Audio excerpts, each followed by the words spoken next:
Je vous rappelle qu'on est dans un spécial humour, on s'en est rendu compte, c'est pas facile tous les jours de faire marrer. C'est même parfois un sacré boulot, c'est le cas pour Cad et Olivier qui présentent tous les soirs la grosse émission sur Comédie. Alors comment ça se passe, la préparation d'une heure de déconne en direct, la réponse en images. Dis donc, toi tu connais une histoire drôle ? Non. Comme vous voyez, on arrive à 8h au boulot. Ah, il est 8h, 8h30. On se réveille. Oh là, je suis fatigué. Elle est bien ta caméra. Bon, on va travailler. Elle est mieux que la nôtre. Une grande journée de travail. Putain, aujourd'hui, c'est chaud. Je savais qu'on avait la déconne aujourd'hui. Ce qui fait que là, il faut qu'on écrive une émission. On a 1 heure. Vous allez assister à brainstorming. Après une matinée passée à la radio, Cad et Olivier débarquent à Comédie, des idées plein la tête. Quand on arrive, on a bouffé tous les deux. En bouffant, on s'est dit, tiens, si on faisait ça, on est pratiquement toute la journée ensemble, donc on passe notre temps à s'envoyer des idées et les faire monter pour arriver à un résultat qui nous convient. Mais comme c'est quand même quelque chose qu'il faut faire tous les jours, voilà, on se contente quand même des choses pas trop élaborées non plus. On va pas trop chercher. On n'a pas le temps vraiment de se poser des questions. Donc hop, Olivier a l'idée. Vas-y, on s'engouffre dedans. Puis de toute façon, on verra bien. Hein. Je veux dire, c'est pas grave, c'est que de la télé. Hein. Et je vais chez l'arabe à côté et on retrouve Cad. Tu sais qu'on avait fait avec la perruque, comme ça. Et je comprends. Ici à Comédie, il y a le minimum. Il y a le minimum de matériel pour faire rire, quoi. Enfin, qui est utile pour faire rire, quoi. Des perruques, des fringues, des conneries. On a une bonne équipe qui réagit très vite, qui se prend pas la tête à se dire non, on veut un jogging, on a un jogging, et puis voilà quoi, tu vois, et on va pas tergiverser pendant 8 ans sur la couleur. Comment ça va? Ça va? Je me sens marcher dans les trucs parfois, moi, tu vois, je suis là, je dis rien. Voilà, il y a un problème qui se passe apparemment là-bas. Je préfère que vous évitiez de filmer ces scènes violentes parce que ça pourrait donner une mauvaise image de la chaîne. Vous voyez là, Olivier est très mécontent, notamment de la chemise à carreaux de Jean-Philippe, parce qu'on avait dit interdit les chemises à carreaux à Comédie. Il est 15h30 qu'Cad et Olivier commence le tournage du sketch principal du jour. Pour cela, ils annexent la supérette du quartier. La séquence sera ensuite diffusée en direct le soir même dans la grosse émission. C'est ce que l'on appelle un magnéto. Putain, ouais, vaut mieux qu'il soit pas nous rencontrer puisque nous sommes la honte de sa famille. Voilà. En dehors de quelques séquences qu'on fait revenir, qu'on fait en live, tout ce qui est extérieur, tournage et tout, en général, on les fait au coup par coup, quand on a envie, quand on a une idée marrante, tout ça. C'est rigolo d'aller un petit peu dehors. Et c'est vrai que quand il commence à faire beau aussi, t'as envie de sortir, quoi. On va passer. On va souvent ici, on va souvent au Shopee aussi. Quand on a besoin de faire un truc, on va souvent chez le coiffeur. L'idée de ce sketch est d'Olivier. C'est donc lui qui dirige les opérations. Il garde ainsi la maîtrise de l'effet comique recherché. Il faut préciser que la fin de ce sketch sera jouée en direct sur scène. Donc je sors, tac, et là je reviens avec Cad, et voilà. Après, le reste c'est live. 16h, retour au bureau, Cad et Olivier ont encore du pain sur la planche. La suite des événements, c'est un deuxième magnéto qu'on va tourner là, dans le bureau. Plus simple à faire, mais bon, il faut le tourner quand même. Et après, on va finaliser le conducteur avec François et Hervé pour finaliser les plateaux. Vous savez, moi, Hervé, quand j'ai rencontré, vous savez ce qu'il faisait chez Hervé? Il était standardiste chez Casterman, c'était ça, ouais. Casterman, bonjour. Et petite que nous, on est auteur. Hervé est un auteur à 100%. C'est pas une roue de secours du tout. Hein. Je veux dire par là que c'est très important d'avoir un auteur supplémentaire avec nous pour faire une quotidienne. Ça fait 3 ans qu'on bosse ensemble. Donc ouais, il commence à bien nous connaître, on commence aussi à le connaître. Mais nous, on est un peu plus extrémistes dans l'humour. On aime plus l'humour décalé, anglais, le non-sens, l'absurde.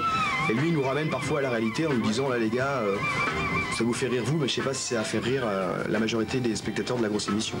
Donc ce mélange des deux fait que je pense qu'on se sent pas trop mal. Il va faire un film là cet été.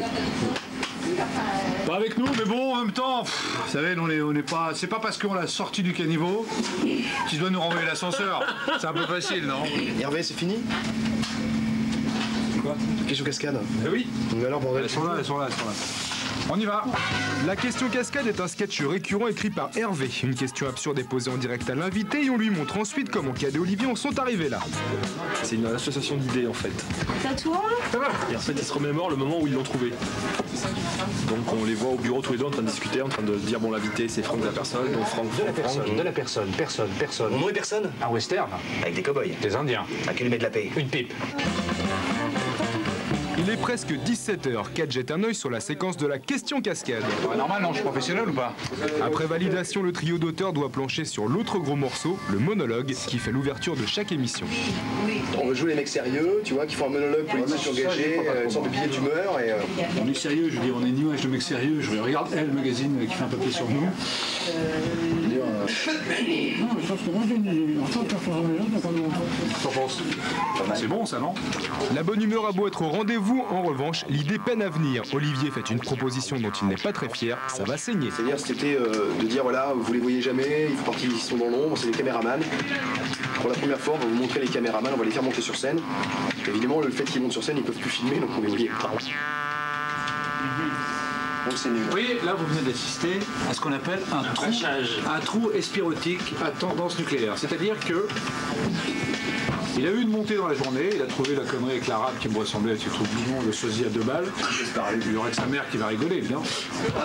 Et tout d'un coup, il s'est dit ah waouh, je suis en phase. Et là, on l'a pas vu, il a pris, il a dû prendre un acra, un truc comme ça, un truc qui casse. Il s'est fait 2 acras, et là il a ce qu'on appelle la montée temporelle. Et là, il dit une idée qui est n'importe quoi. De mine de rien, là on déconne, mais dans un quart d'heure, il faut qu'on ait notre idée de monologue. Hein. Et des jours où vous êtes complètement sec. Ouais, il y a des jours où on est vraiment sec et on fait quand même des trucs qui sont...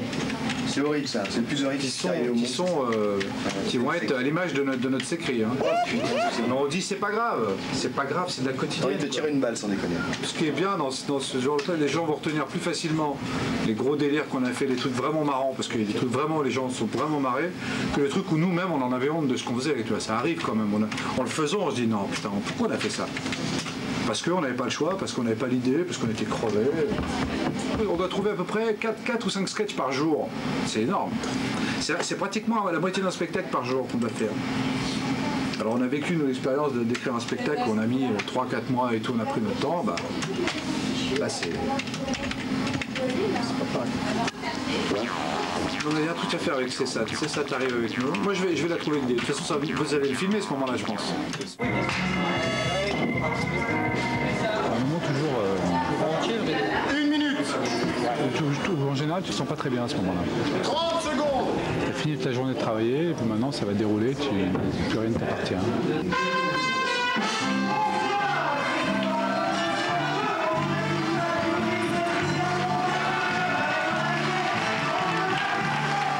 Tiens, au fait, Kat a-t-il trouvé comment faire participer Cessat au monologue? Réponse, bah tout de suite.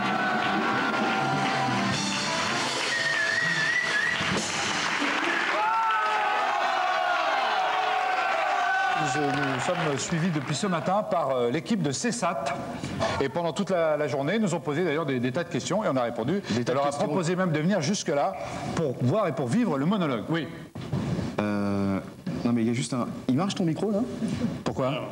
Il marche pas. Ah oui, mais il y avait un mec qui était au son, un perchman. Il est où? Qu'est-ce que tu fais là, toi? Pas bien ça, hein?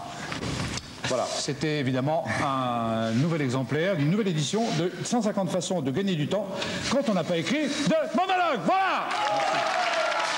La grosse émission, c'est tous les soirs à 19h en direct sur Comédie. Dans